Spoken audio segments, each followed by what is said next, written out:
दूसरी औरत, अरे ओ मन की काकी, तनिक निहारन की तैयारी जल्दी कर लेव। देखो तो नई बहू की गाड़ी दरवाजे पर आ खड़ी है। पहले गाड़ी के पास जाकर बहू को शरबत पिलाओ। हाँ हाँ बड़ी ठकुराइन, अभी जात हैं। बहू का हाल चाल पूछे। तुम चिंता नहीं करो, मन की काकी बोली। थोड़ी देर में अंदर निहारन की सब तैयारियां होने के बाद तारा देवी बोली, अब बहू को अंदर बुला लो।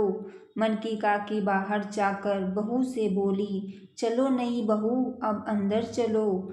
नई बहू जैसे ही पग जमीन में रखती, उसकी पायलों के घुंघरू बज उठते। वैसे भी नई दुल्हन की छवि की बात ही कुछ और होती है। लाल जोड़े में सजी नई बहू महावर लगे पैरों के साथ द्वार पर पहुंची। तभी तारा देवी कुछ औरतों के साथ बहू का निहारन करने आ पहुंची। तारा देवी ने बहू का निहारन किया और बहू से हल्दी लगे हथेलियों के निशान दरवाजे के दोनों ओर लगवाकर बोली, चलो बहू भीतर आओ। भीतर ले जाकर बोली, चलो पहले मंदिर में और बड़े बुजुर्गों की तस्वीरों के आगे माथा टेको, बाद में और भी नेकचार निभाने हैं। नई बहू सकुचाते सकुचाते सब बातें मानती जा रही थी। भगवान के पास माथा टेकने के बाद तारा देवी नई बहू को बड़े बुजुर्गों की तस्वीरों के पास ले गई। सारी तस्वीरों को नई बहू से प्रणाम करने को कहा।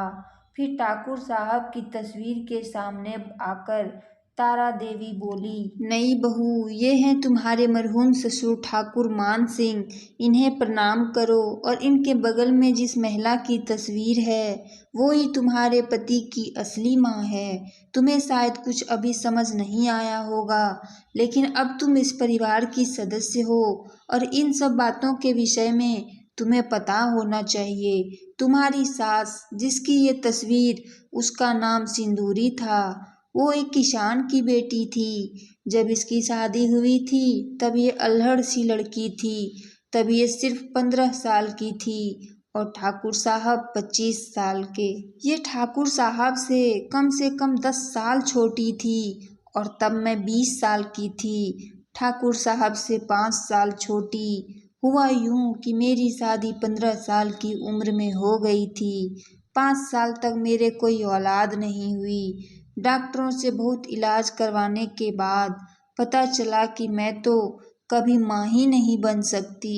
इस खबर से ठाकुर साहब बहुत ही निराश हो उठे, लेकिन इस बात को लेकर उन्होंने कभी मुझे कोई ताना नहीं मारा, लेकिन अंदर ही अंदर कुढ़ते रहते थे। तब मैंने उनकी दूसरी शादी करवाने का फैसला किया, लेकिन कोई योग्य लड़की नहीं मिल रही थी। एक दिन मैं ठाकुर साहब के साथ मेला देखने गई।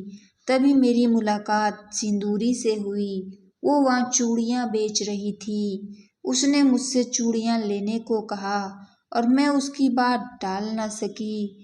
पता नहीं कौन सी मोहिनी थी उसमें कि जो भी देखता आकर्षित हुए बिना नहीं रह सकता था। मैंने उसे ठाकुर साहब के लिए पसंद कर लिया, लेकिन ठाकुर साहब सिंदूरी को कभी पत्नी वाला दर्जा नहीं दे पाए, क्योंकि वो तो मुझसे प्रेम करते थे।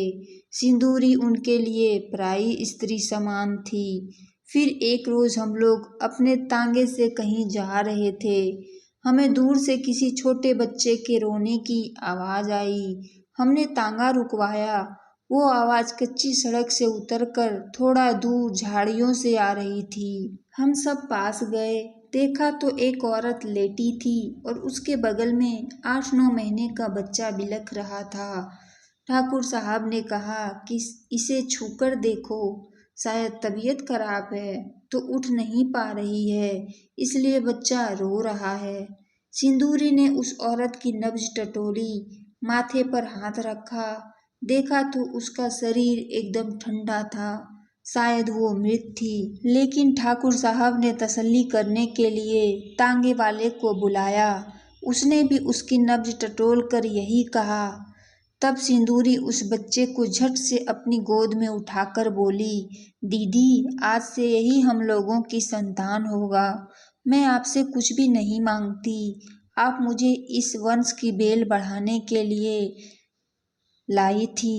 लेकिन ठाकुर साहब तो आपसे प्रेम करते हैं, इसलिए वो मुझे आज तक पत्नी की दृष्टि से देख नहीं पाए।